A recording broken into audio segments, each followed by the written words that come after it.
رسول کریم صلی اللہ علیہ وسلم عید الاضحیٰ یا عید الفطر میں عیدگاہ تشریف لے گئے۔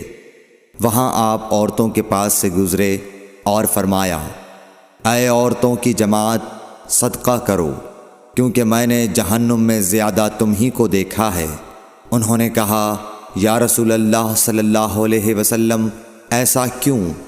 آپ نے فرمایا کہ تم لعن طعن بہت کرتی ہو اور شوہر کی ناشکری کرتی ہو، باوجود عقل اور دین میں ناقص ہونے کے میں نے تم سے زیادہ کسی کو بھی ایک عقل مند اور تجربہ کار آدمی کو دیوانہ بنا دینے والا نہیں دیکھا۔ عورتوں نے